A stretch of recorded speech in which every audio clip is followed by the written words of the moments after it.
YouTube, how the fuck we doing? Welcome back to the Solver YouTube channel today. I am joined by my brother Krutches. You guys might know him from the Dawg Bowl streets. You might know him as always playing super well in every form of gambling, but running really bad. Krutches, how we doing, bro? We're good. We've been running better the last few years, so I like to dispel that misnomer. But I do like to tilt, so it might look like I'm running bad. But I do acknowledge my run good. So, like, if Scotty Shuffle can win this week, then we'll be. I think we'll be back to the green. So, yeah, tell me about. I saw on Twitter you had a little golf sweat going. I saw you cashed in on a 40-1 future as a hedge. What exactly? It's just Survivor for golf, or how does that work? Yeah, so me and a couple other people this year, like Chad Candles, did these. It's like one and done, so it's similar, except that you don't get like eliminated as you would in Survivor. You just get whatever money the golfer makes, and you can only use them one time. So, so you need to strategize around using the best players, but also same way with Survivor, you need to think about leverage. So, for example, like my big hit was Rory at the Masters, and like 5 out of 300 people in our pool had him. So like that was like a $5 million win versus a small event, it's like $1.5 million. So we ran pretty good. We were I literally had the stone nuts saved for the playoffs too, and then we just ran the worst possible. Even though I hedged, it was like a net negative, obviously. But if things break like perfect this week, I can still take second place and then make pretty close to Dawg Bowl win money. But shit, okay. Yeah. It's let's go, man. If Scotty wins this week, it's like $100,000 swing for me. So, yeah. So you're gonna hedge again? I guess he's probably the favorite, so it's a tough hedge spot. No, there's no hedge this week. It's not clean enough. Everybody's on like different people, and yeah, who knows? But I'm just riding out this week. When is the tournament over? It's Sunday, so like the entire? No, I mean like the entire contest. Yeah, it's the last week. Oh shit! Okay, so it's like now. Yeah, this is the last like playoff event for the finals. So I saved Scotty Shuffler. So theoretically, I have the nuts, but I can't win because one other guy who I was close with had Scotty as well, and then he picked Wyndham, who won last week. So that's like what killed us. So I can't pass him, but I can get second place if like my guy wins and other guys don't get like top 5-ish. So I know what I need, but it's a pretty clean sweat. But yeah, we'll see. Scotty had a good day today, so yeah, we'll see. It does feel bad, like Angelix is saying. It's like it's like having aces in poker, but it's like like, well, the difference is here you still only win like 20% of the time. It's still like 5 times higher than another golfer, but it's right. It's like, great, I have the best play. I just need to run really pure. So we'll see. Yeah, let's go. I'll be rooting for you. We're about to hop into a best ball mania. If you want to come get your streamer EV, go ahead and hop on. So I imagine, okay, Snapville. I imagine if this goes all well, you're going to be maxing the Dawg Bowl every week. Tell me a little bit about your plans. I see you got the poster behind you, like myself. Yeah. I actually don't have anything solidified yet. Like I bought a house this year, and I'm actually just getting a car on Monday with some of like the winnings. Nice. The other day. So yeah, I've had my car like 6 years. So I was like, it's time. Don't want to deal with the maintenance and stuff. Now it's like 100,000 miles. So kind of spent some money on some other things. So my plan as of now is like probably not really playing it that seriously. It's definitely going to be like a FOMO thing. I'm sure I'll play some entries. Yeah, exactly. Yeah. The EV drag on your portfolio, man. I'm feeling the same way. Like I obviously love doing it. I want to go back there and try to capitalize, but it's just such a tough sweat when like it's like week 10, you don't have any tickets, you spend so much time and energy every week. And it's like, damn, I'd be up a lot this season if I didn't like just nuke $3,000 every single week for the entire season. So yeah, it's definitely that way. I think last year it wasn't even like a huge year for me in dailies, but I probably would have been up like 40 grand, but lost like, even with like finals, like ticket, I lost like 10, 15K on Dawg Bowl probably. It's just like, and it's a lot of time investment too. So we'll see. Like if I ship, like 150 in this contest, like I'll think about it. And I probably will, because it's, it's 37.50 a week, but it's really like maybe 2 grand with like the stuff you get back. So, right. I'm probably putting in like 25 grand if I don't get a ticket. So we'll see, but I definitely will be. Who do you like here? I'm a JT guy. I'm pretty overweight him. Sorry, I was on mute. I have a soft fade on JT, but I've come to the realization that it's really fucking stupid. So my last like 300 drafts or so, I'm trying my best to get that to even with the field. Yeah, I'm a little like nervous about my overweight position because I've taken him as high as like, 5 because I have a full CMC fade basically, which is probably not smart. But it's just kind of like, I just think if there's a bunch of good players in like a certain range, I just tend to fade the olds a little bit. Like I'm doing that with Mike Evans and Devontae, which doesn't feel good. I was super overweight Devontae last year, like 40%. Yeah, it's just like I didn't see the efficiency I liked. And it's just like I'm a little worried that it's like he got artificially inflated last year. I know this is a pretty consensus opinion, but he's still going like 44, which like I will never click him over JMO, right? It's like right. If they fall to like 58, past the Parker Washington steam and all that, I'll take him. Back on the clock here, Bowers, Henry, AJ Brown, a couple of different options. Yeah. I don't mind the double RB start. We will go high T start here. 2 week 13 buys, but who gives a fuck, honestly? I don't even think about that. Yeah. So tell me a little bit more about your players' exposures this year. You say you have a lot of Trey Tucker. The thumbnail for this video is Bucky Irving. Tell me some of your thought process for your player selections this year, and then what type of volume are you doing this year? Yeah, so my goal this year was to dial back the volume, mainly via not playing a single high stakes draft. And then just like utilizing sidekick and solver kind of in tandem. Like I do like an 80-20 where I'm usually like, if you guys agree with them and it's like pretty obvious, I just make the click because it's probably smart. If there's like a huge disagreement, I'll lean like with my IKBs and then, structurally kind of the way I like it. So it's a little bit of like a, you guys are smart, they're smart. And like, I'm going to use tools if I can. And, but I'll still like, it's my money, it's my variance. I'm going to eat that variance. So I'm willing to like IKB a good amount of spots. And then the other thing is too, like you said, like with the solver, it's one thing that I will give you guys a compliment over like sidekick is like you guys show if a player's a 10 and the next guy's like a 6, like it's pretty obvious you should be clicking the 10, right? They don't have any like tier breaks, which I've kind of complained to them about. So that there's definitely like one thing I like about you guys to where like for them, it could be 2 players back to back and I'm not sure. And then you guys are like a 10 and like a 5.7 on someone else. And it's like, okay, this is like clearly a plus EV play in my opinion. So I definitely like that and it makes it like easy for the slows. So I did a good amount of like, puppies and stuff, not every single one, but yeah, but I'm still going to max the flagships. Just none of the 555s this year. I did like 20 grand last year and this year I'm using that for Survivor basically. So Cody Main is coming into my domain, which is fun. So I'm enjoying the threads. He's got great content as is. And so the fact that he's doing Survivor now is super fun. So I saw that. I knew last year you were big through the Survivor sweat. Are you just trying to take down more of that this year? Just reallocate some of your portfolio Survivor wise, or because that was like your main focus last year, it seemed like. Yeah, I mean, I was still like more focused on, I did like a little bit, but like it was like maybe a couple grand and stuff. But this year I'm like, I've done like I maxed the Circus Survivor, which is 10 grand. I did 10 in Splash, so that's 20. And then I'm probably going to do like some of the NME stuff just to get some smaller volume down. So yeah, I won a couple last year that were like smaller. Do you want to take a falling Rice here? I'm not too Rice, but 32. Yeah, no, I'm skipping Rice mostly. I'm fine with actually Jeremiah Love if you want to really. Yeah, let's go really fucking high T. I do like Lad here. I'm trying to like. I put a post out on Twitter earlier that I'm sure no one's gonna see, but like, it was just like, I think we like most sharp people knew that like Tua not with Mike McDaniel on the like Falcons would be a disaster. And he was so propped up by like the efficiency of Mike McDaniel's offense. He goes there. They're like, yeah, we expect him to start because Penix is rehabbing. Puts like such bad film on tape that he's literally like already benched in the preseason, and they're talking about him being a cut candidate. Like it's that bad. And like Penix might start week 1 with like no actual game reps. Like it's actually that bad. And so now you take him, you put him on the Chargers, who he's like gushing about having a real quarterback.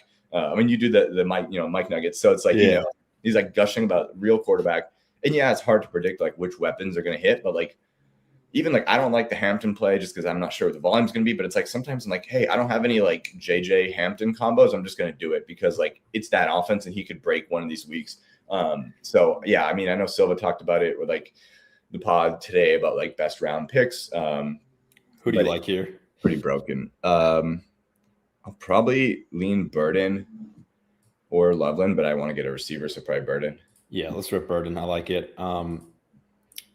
Yeah, like it's kind of like a double parlay in sense that you see Tua really struggling without McDaniel, and now we've seen Herbert be really good without that quarter or without that OC, and now it could just be like it's going to be his play on steroids. It feels like so.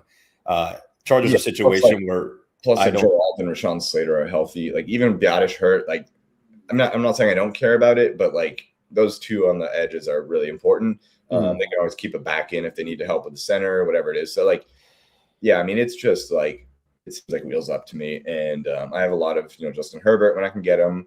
Although funny enough, I was on DraftKings right now. I'm taking like Jaden Daniels like every single draft. He's falling to like 80 something every single draft. Just one. I'll take 100% exposure. Like it's actually insane. Like because of one bad practice. Like okay. Like in my opinion, you should fade Bill because of that. If the offensive line is horrific, and you should probably draft him and Rachaad White. And I don't even like Rachaad White. So yeah, like counterpoint to the Jaden Daniels like bear sentiment. It's like this guy had a much worse OC and a much worse O line his rookie year, and now you add Stephon Diggs and which should be a better OC. So it's like, yeah, his price is just like way too cheap. I have so much of him and I want to get less of him, but like in the 70s and 80s, it's like, what are we doing here, man? Like this is auto click. Yeah, even on BBM today, I think I saw him at 80 in one of my drafts that I took. Nez sent me a screenshot of like 82. Like it's crazy. I mean, those are variance bets I'm willing to eat. Like asymmetric upside at that price is crazy. I love the Deontay Banks slander, Gumby. Just a fucking ass cornerback. We have Arizona Cards in the chat. What's up, Charles? Drunk channel surfing. Well, welcome to the Solver channel. I'm glad you are here watching us. We see Ty in the chat, another Dawg Bowl qualifier. A lot of Dawg Bowl people in these streets right now.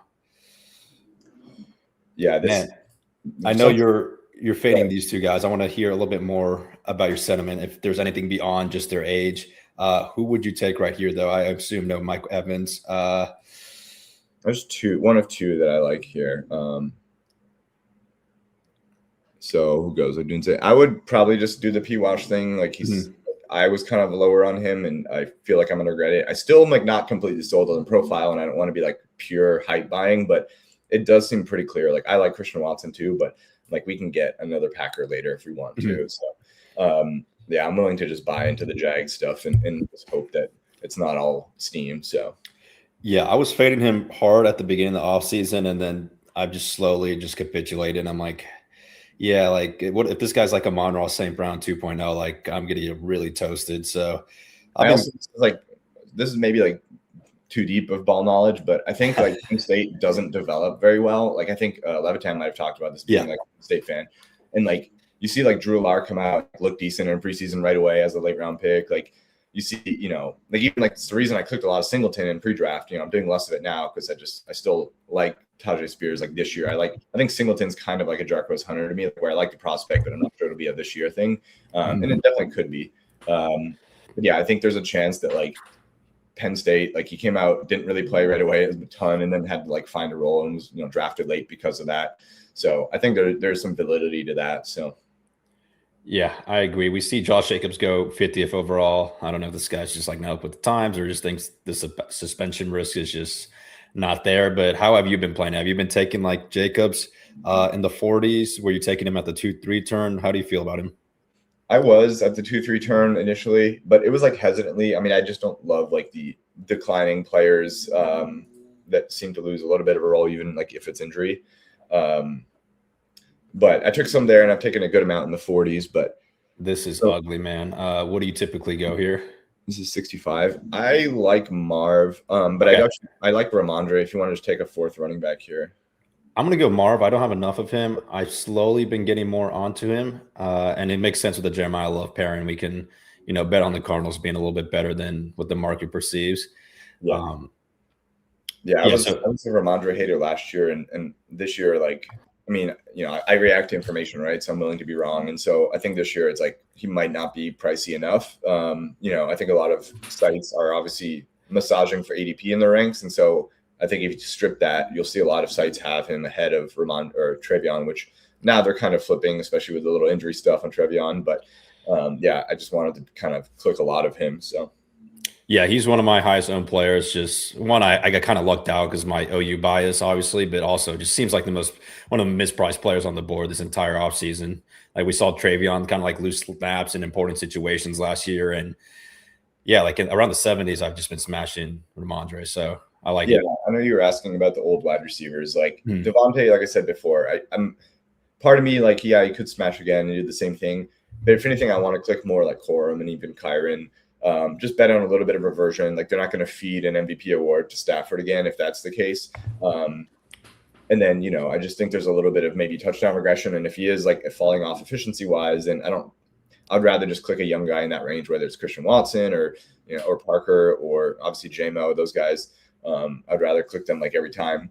And then yeah, like Detroit, I'm just trying to buy as many as I can too. So if I can get JMO or whoever, I don't have a ton of Laporta because I'm clicking a lot of fan in and stuff. But yeah, JMO I think is just like a really good click.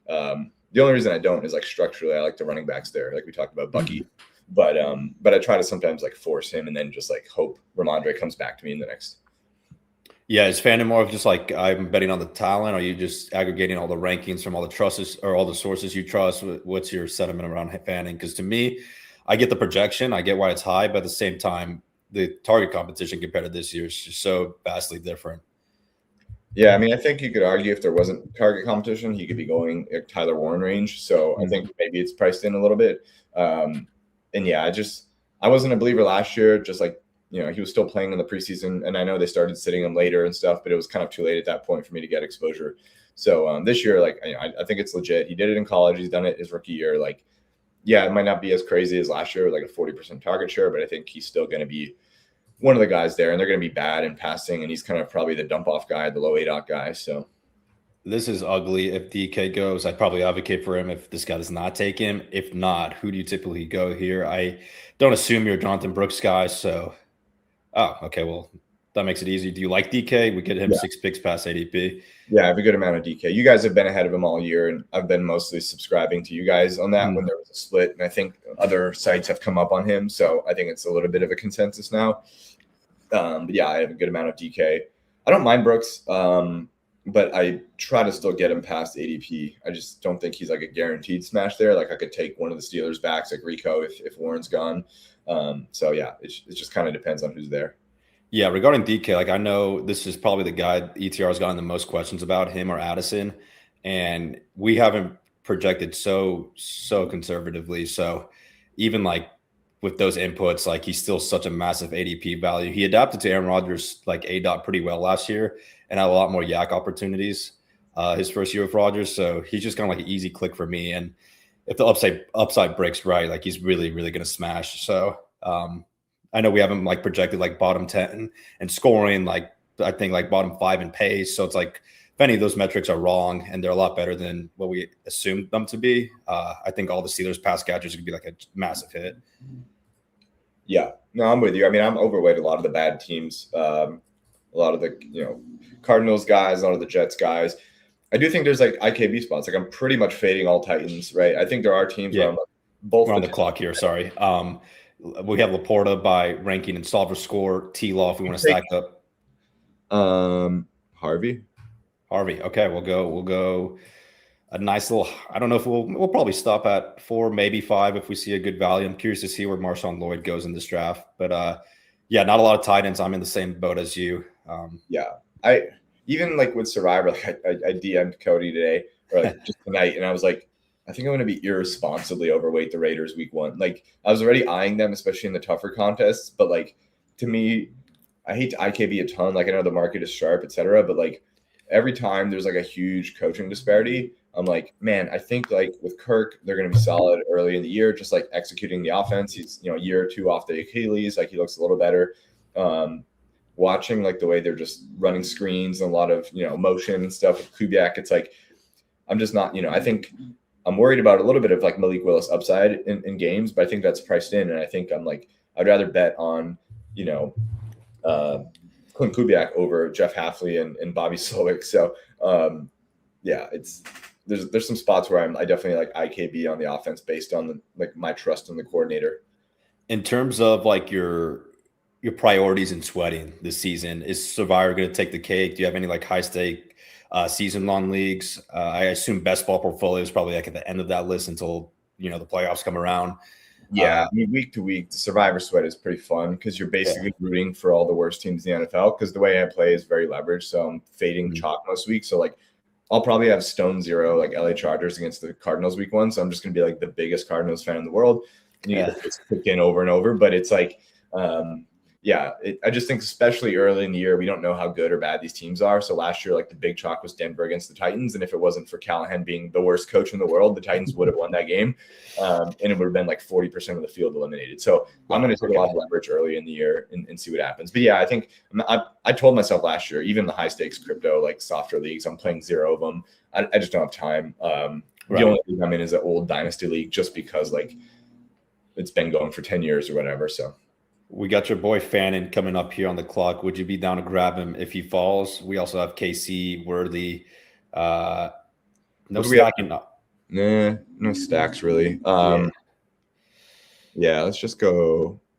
We can go. You want a KC? Yeah, let's go to him and see. Nice. I like it. Makes sense. We're a little behind at wide receiver. This gives us a nice rookie upside profile. Yeah, I think him, like I've actually been I was high on Boston when the news started coming in, the news playing well, and then I kind of backed off him as he rose to like the 130s. And then I just like realized that like I think there's bad quarterback play. They're going to be playing from behind. Give me the guys who are going to get scheme touches and short stuff. And that's like a lot of Dylan Sampson, a lot of Harold Fannin, a lot of Casey Concepcion. And then like, Denzel Boston could be a great football player, but he's still going to be playing a little bit of downfield sacrificial X in a terrible offense with the worst quarterbacks in the league. So, I'm a little bit more into the low ADOT guys there. Yeah, I'm the same sentiment as you. I feel most of the time, or like most seasons, I'm probably on the same wavelength as you. Obviously, that has to do with us consuming a lot of the same content, but always good to be on the same side. There's guys I'm higher on. Like to me, it's also like, why would I ever click him when Trey Tucker is there? So he's my most owned BBM player, and he's the number one receiver that might actually be really good in a scheme where they're used. Like I watched him today, and like he was the guy in motion all the time. So this is fucking ugly, man. We can take one of these naked quarterbacks. Marshawn Lloyd goes at 112. I'm fine with Kyler naked if you want to do that.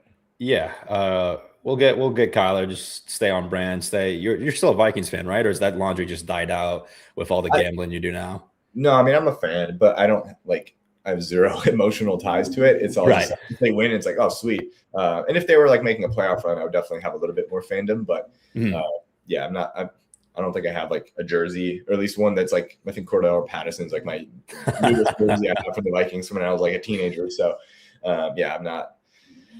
I'll put up like a quarter zip or something and go to a game. I'm a little more relaxed now. So, are you still living in? I don't want to say your state, but are you still living?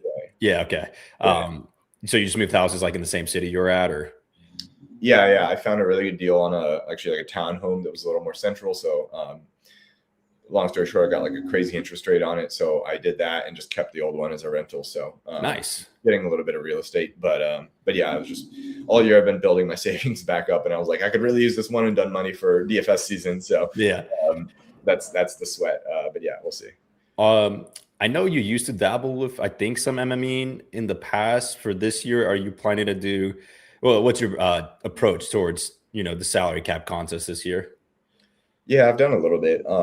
Frankly, I don't think I have edge, so I'll play as much as I think is good for fun. Normally, like week one, I'll probably max the $5 or something lotto just for like a good sweat. I don't even know if I'll do that this year with like a limited roll. I'd rather just jam it in on underdog. So yeah, but we'll see. But I think underdog will probably be the majority of it, and then just some fun bullets or like single entries MME or single entry whatever on like Showdown because I suck at that and I'm just donating to Shady. Yep. Love it, man. We have Cardinals here in the chat asking some questions. I'm a Harley truther. To me, I see both sides of the coin, right? Like you can tell yourself like, yeah, they drafted Jonah Coleman. This guy is not really in between the tackles runner, but at the same time, when was the last time in like the history of BBM where we could get a rookie running back in year 2 who just scored 12 touchdowns in like round 8? Like that type of profile is pretty enticing for me, even if they like added someone else to the room. Yeah. I mean, to be fair, it's obviously tough drafting like away. I don't have my tools. I can't see like exactly what I'm trying to do. So so I'm kind of clicking guys. I had a lot more Harvey early in the offseason. I have less now, whereas I'm clicking more like Mason and Bill and guys who I don't have from early offseason. So I just think it's a pretty safe like floor. Like, you know, if anyone's the high risk guy, it's Dobbins and Coleman, and I think Harvey's just going to have his role. But he looked good in the preseason in the passing game, obviously, and if he takes a step forward in the running game, there's obviously some more upside there. This is fucking ugly, man. We can take a falling Baker, 5 picks past ADP, Coker, Debo, if we want to go wide receiver, Shaheed, maybe grab Darnold on the turn. What do you like here? I'm good with Baker. Yeah, we'll take it's the draft of naked quarterbacks. This team is kind of fucking ugly, but we're gonna land the plane. Don't worry. Lots of backstacking options with both the quarterbacks we have, so not too worried there. I think it's fine. I don't know. I actually don't have like the week 17 memorized. I just use. I don't either. This is the first year I have not having memorized, but just having it right here is so convenient. So Jets, and I know Jets from Minnesota because I do so much of that game. I feel like, and then Tampa Rams. Okay. Yeah, Charles, if you rewind just a little bit, Krutches talks a little bit more about the Dawg Bowl, but TLDR, he's gonna do some out of FOMO. I say the same thing, man, but I know it's gonna be week 1 and I'm gonna fire like 120 entries in and then tilt and then I'm stuck. So yeah, so that's my thing too. Like if I do jam, it's gonna be only a few weeks. And I think the high variance weeks, which are early in the year, and then I think there's a lull in the middle of the season where people get discouraged because they haven't got a ticket and the bankroll's hurting, and then it picks up the last few weeks as people hit FOMO. So I think the time for me to jam is like weeks 1 and 2, and then like weeks like 7, 8, or 9, and then like weeks 10, 11, 12, people are like, oh, I got to get in, and then they just. We're on the clock here. We have 6 seconds. Jalen Coker, Rashid Shaheed. We can go Malik Willis. Malik. Go up. Did I get it? Okay, nice. Yeah. All right, we're done at quarterback. Nice. Yeah, man, it's just so tough. Like, I was going to ask you, like, you're one of 2 people to make all 3 Dawg Bowls. Which has been your favorite? And I mean, it's mincasher, I think, every time for you, but from like an actual experience / city / party perspective, which has been your favorite? Yeah, I mean, I think pretty easily, like Dallas was pretty sweet. And I think it was the best like city so far. Like, I think the Kansas City one was obviously, we were there for the sportsbook stuff, but it also like benefits us. Like, people complain about the site all the time, which is hilarious. Like, there's obviously a lot of things wrong, but it's pretty funny that it's like, hey, we're getting like all these extra nice parties because there's a sports book. They're not going to do this for Dawg Bowl alone. So yeah, I think that was like pretty sweet. There was a lot of activities, even though OKC probably wasn't as nice as Dallas, the downtown area. And then Miami was obviously kind of like grassrootsy, so it has its own like charm, but it was definitely much smaller. So yeah, I think the last 2 are super sweet, but yeah, it would have been great to win a little more. But yeah, the one like just doing drafts in like the baseball stadium and stuff, that was like really well organized and super cool. So yeah, Dallas, I think I like Dallas more than Miami. I'm a little biased, obviously, but I feel like the crowd, like the people who like actually want or like got tickets for the Dawg Bowl was like I feel like the energy from the group was like a lot more fun. And like, I don't know, we had like 12 of us go get steaks at that was salt-based restaurant after the tournament ended. So yeah. That was it was a good time for sure. T for goats is kind of annoying. I was thinking about the stuff, but it's fine. There's the tight end 5 on the season after the buys that still goes for free, so we can always do that. Big Colby Parkinson guy. Who's the running backs here that are available? It's pretty ugly. I'm going to recap the team for you here in a second. We have Tajay, B-Rob, Samson by ranking. This is pick what? 150? Pick 152. So click on Tajay in the queue. I might just do this because I have somewhat of a plan. Let's do Tajay for now. Okay, Tajay. We can maybe grab J-Mac on this side and Hawkinson over here. Yeah, he's controversial because other sites don't like him as much. And then there's also the Hurst late, not to telegraph our pick, but there's a few. I think we can stack almost all of our guys late. So I'm thinking just about filling out running back and then going late with the stack stuff. Yeah, I like this. We have a question here in the chat. What's up, Nimbus? 10-team PPR pick number 4, Lamar, CMC, Chase Brown. Are you asking me who you're taking 4th overall? You're telling me to pick 4 out of 10. I'm going to give it a 6.9. Yeah, a nice steady 6.9. 10-team. I mean, yeah, it's pretty nice going CMC, Brown, Neighbors, Ted. I like the upside, man. Damn, if you got J-Mo all the way that late, that's nice. Tight ends in this league. Yeah, just a 0 tight end league. I was going to say a 10-team getting the elite onesie is nice, but I don't see a tight end listed. So All you can drink is the norm. I blacked out so heavy in Dallas, so I promise they will feed you espresso martinis if you ask for them. If you want to queue up Hawk and Jawan too, I'm fine. Also, AD Mitchell, I would actually wouldn't hate getting him, and then as just the bring back. Did he already go? What? Oh no, he did. It's right below the line. Yeah, one that I've been really prioritizing lately. So he's one of my top receiver exposures. Like I think there's a chance that he's just a really good player. Never got like a chance. He's kind of like immature coming out, and then now he's like locked into 2 receiver sets. And Omar's cool, but like he's going to be the third guy. So yeah, do you want to go 80 over Hawk here? We have Odd and backstack. We probably still can do Jawan later. Let's go 80 here. This is wide receiver 6. Yeah. Okay. There was some really, I mean, it's kind of been a steady offbeat this entire season, but there's been some really nice player and coach speak about AD Mitchell. One of our tweets that went viral yesterday, actually. But I just think the talent is there, like you're saying. The opportunity has just been shit. And if this guy hits in the way that we think he can, he's someone we can be like taking in the top 100 next year, maybe. So I like grabbing a lot of AD. I like this pocket of wide receivers a lot, like Jay McMillions, AD. Obviously, I'm Flournoy guy, Pat Bryant. All these guys I like a lot. So yeah, I was about to say, like, I'm structuring my drafts right now. Like I could have taken Aaron Jones earlier as my RB5 just to be like, hey, now I can take 3 straight wide receivers in the like gold zone to me, because I think like I have 27% Trey Tucker. I have 21% Travis Hunter, which I'm not sure about, but I'm like trusting that there maybe is some ceiling there. And then, I have like 16.5 on AD Mitchell, 14% Juwan Jennings, 15% Casey Concepcion, 14% Trey Harris, like 15% Chris Bell, which is really overweight with how little he's been drafted. So I was taking him like post draft. So when no one else believed.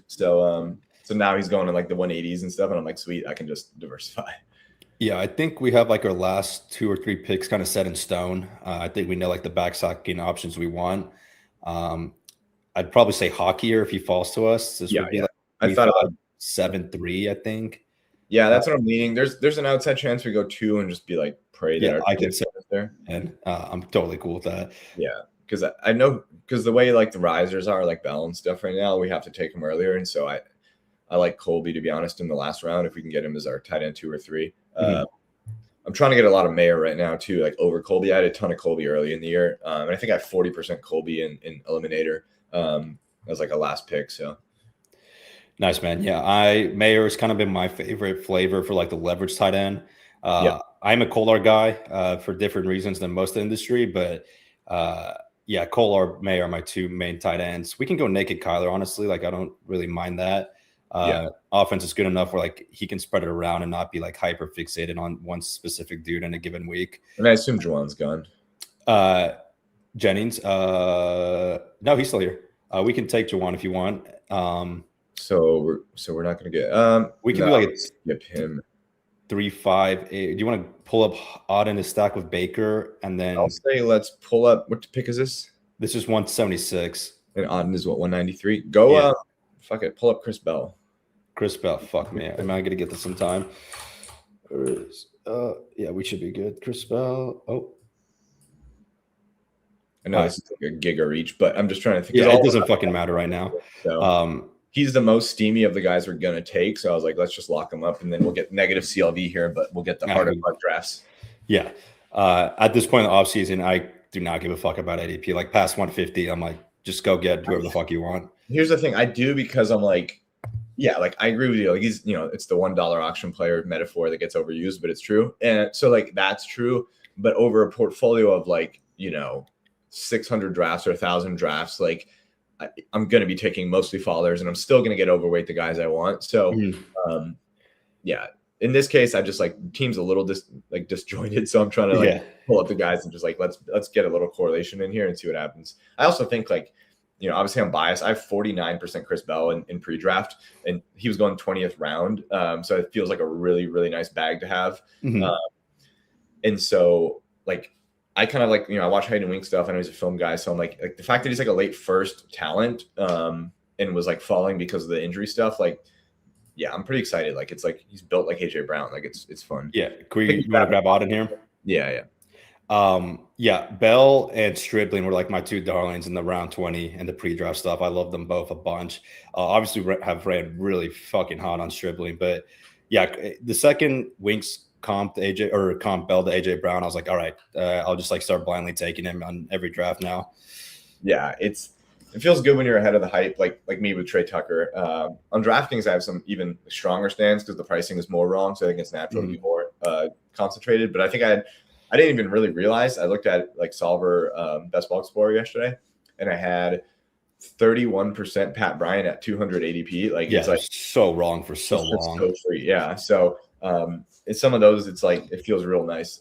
But yeah, there's some crazy exposure stands on all the sites. Yeah, I like it. I'm gonna get caught up with the chat here, Gumby. I did not get the espresso martinis you're getting because I been cash. So I'm glad it worked out for you. Kelsey and Likely are my tight ends. Kelsey not bad for PPR. How do I like the first quarter contest? I have not drafted any. I'm going to just because I would love to get like a stimmy in week 4 of the NFL season. Like have an excuse to like rip a bunch of BRs. And more dog bowls. I'm gonna dive into that probably here in a few days and like really grind it. I think like the other thing is like this is me personally, but I'm not trying to do like a ton of volume this year. I actually did like 100 weekly winners, which I never did. But shout out Chad Maschke, put up some good data, and I was like, like screw it. Honestly, where I will give like kudos to the sidekick. I think it's the closest thing to DFS, and Shady is like a DFS goat. So I'm like, I almost thought like I should just top click 150, pretty close to top click because like.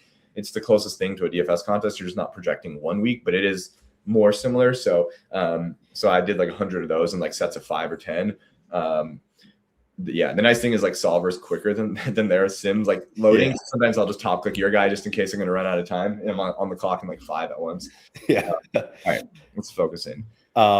We have 2 more picks. We're going to go naked Kyler. Let's queue up. Colby Parkinson, and I think who are our quarterbacks? Let's queue up who's the receivers. To stack with our guys, we can take Ted Hurst. Ted Hurst is the other one. I'll just grab Hurst here and then Colby on the back end. And we can fuck me. No, you're good. You're good. I would be shocked if Ted Hurst goes. He has some good reports though, so maybe he. Yeah, he's like he had like early steam and then it like fizzled out, and he's still playing well, but it's like it kind of got priced in early, and then people are kind of like, well, there's other guys to chase now, so he's just like sometimes there in the 18th. Yeah. Whoever's taking Sean Tucker here, I have some dead bags of him, but I have a fat bag of Sean Tucker, but I'm hoping it kind of like balances out with my high Bucky exposure. I just wonder if like where would he go, because I do think he's talented. Yeah, I'm just not sure. He could go to another team and get like at least a B-roll or something. Like if he went to the Packers, I don't know how similar schematically those run games are to each other, the Packers and Bucks, but you can tell yourself a story like if he ends up in Detroit or Green Bay, it's like, damn, this is actually like a net positive. So yeah, we definitely missed out on some like ideally we can push all these guys like around later, but just figured we'd pull up our guys to get a little correlation in here. So you want to go say fuck the tight ends and grab a 8th wide receiver? Yeah, I think I just go Hurst here because I think he's got the upside, and oh my god, you motherfucker! No, it's fine. Let's queue up Michael Mayer, and then who's their wide receivers that are here just to see? Jeremy just scored a touchdown today. I have enough of him, but not on this. I was only going to take a receiver because he was correlated. Let's just go. Mayer. Mayer, yeah. Nice, man. This is it's an interesting team, not something I normally build. I'm probably a little bit heavier on running back than I typically am. But I was talking to Leone on the stream 2 days ago. He's kind of saying that these draft capital buckets are based off like historical data and not so much accounting for like the landscape in today's day and age. So it's like it makes sense to be like a little bit lower wide receiver, a little bit higher running back than what the buckets suggest. This is definitely weaker than I would normally be at wide receiver, but like I actually have the draft capital thing closed, like just because spacing. But so I don't ever look at the buckets, but I do think there's some merit to like the kind of some of the sim data where it's like let's just try to win one position really hard and like see what happens at the other ones and win it by volume or whatever. So I'm fine with doing sometimes like 4 straight running backs to start, and I'm doing some weirder builds now. I think today I had like a 3-4-8-4 stuff like that, where it's like some kind of more unique, hyper fragile stuff since we're close to the season. But yeah, definitely not pretty on the green versus red here. But right, draft report card's probably F. I'm gonna recap it real quick and then ask you a couple more questions. But we ended up going at 3-5-7-3. Kyler Murray, Baker Mayfield, Malik Willis, Jonathan Taylor, Derrick Henry, Jeremiah Love, RJ Harvey, Tajay Spears, Luther Burden, P. Wash, Marv Harrison, DK Metcalf, KC, AD, Chris Bell, Kate Auden, Colby Parkinson, Michael Mayer. That's my least favorite fucking part of the draft. Was just naming off everyone.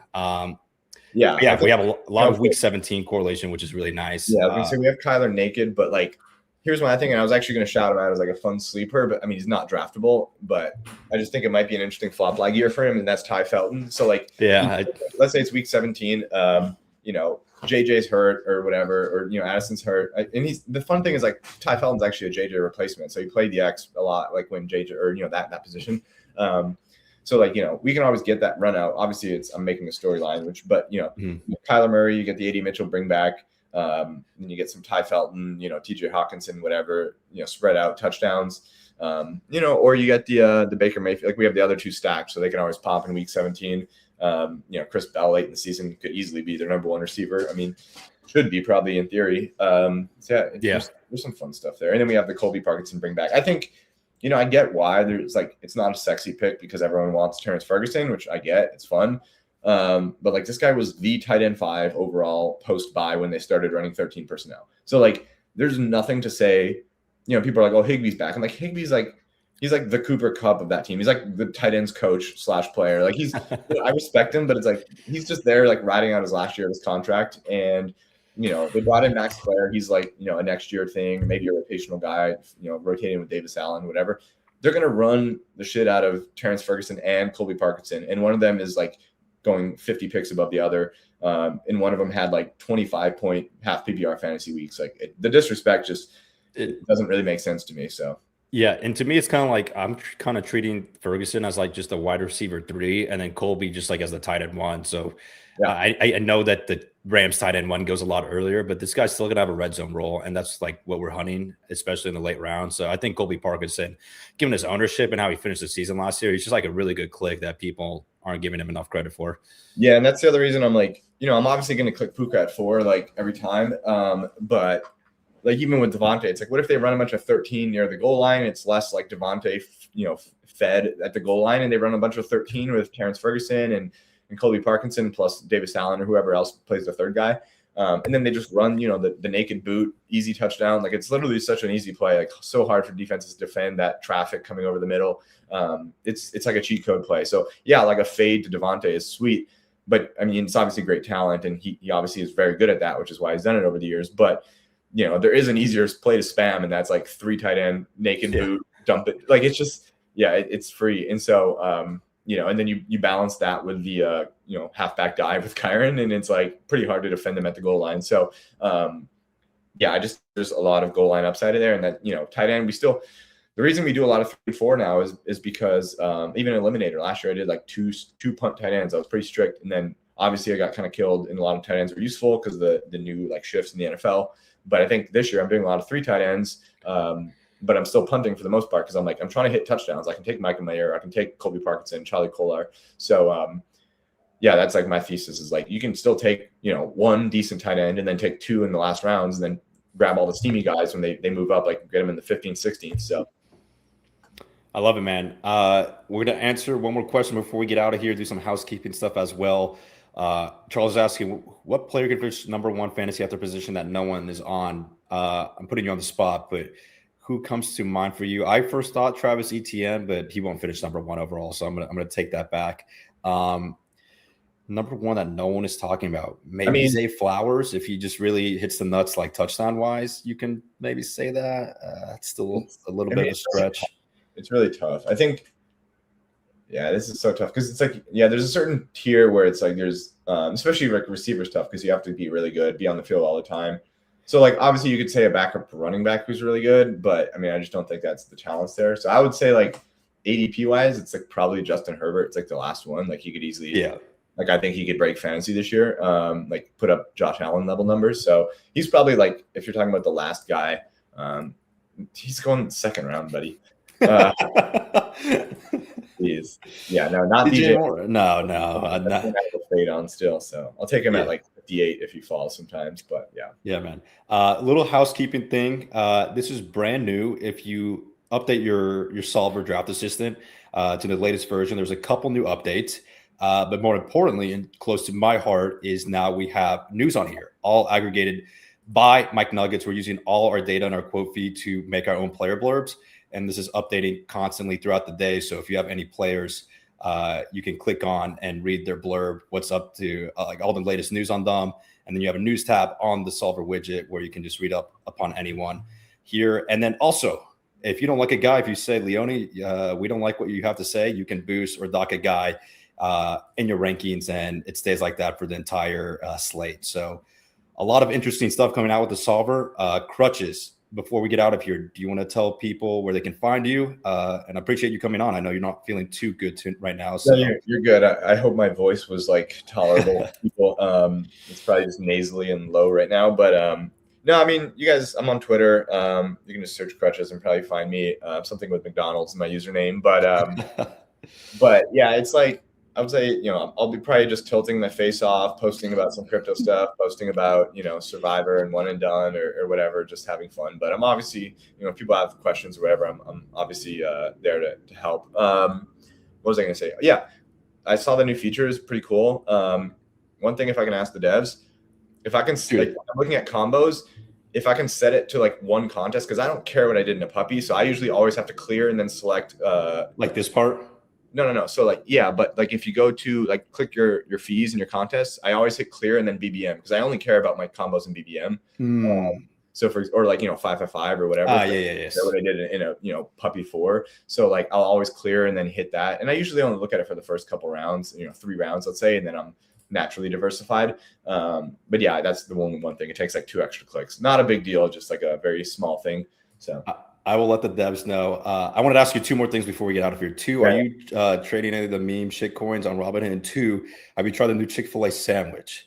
I know you're a big fast food guy. I just had it. It was fucking heat. Yeah, I had it yesterday, even though I was sick. Got some comfort food, and yeah, it was banging. I'm not a spicy chicken and waffles guy, so I went with the regular, but it was banging.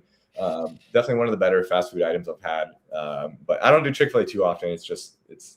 I hate to be like McDonald's is healthier, but at least I know like the portion sizes, so I can like. That is fair. Yeah. I can like control what I'm doing. And no, I've been like super offline with crypto. Like I just like hold Bitcoin and just let it, on some Hyperliquid, and I just like log off. And yeah, to me, it's honestly, I don't know. I grew out of it. It's like I still see people like slinging shit coins, and some of the influencers are still just mega cringe. So and there's good guys like D's and stuff who just have fun with it. Right. But, I know he was on yesterday, but yeah, like some of the guys who I knew back in the day, and it's like, guys, like everyone just wants to be like a Kick Rumble streamer or whatever, and it's like a guy like I don't know, go grow up and have a family. I don't know. Right. So, yeah, appreciate you coming on. I'm excited to split $2 million with you. We can like rip a massive McDanks meal after we win. But if we win anything, a lot of people are going to be dead this year with this team. So that is true. You can find Krutches. I left his Twitter in the description below. You can find him over there. But appreciate everyone hopping on. I'll be back on stream tomorrow at 1 p.m. Eastern. Appreciate you coming on.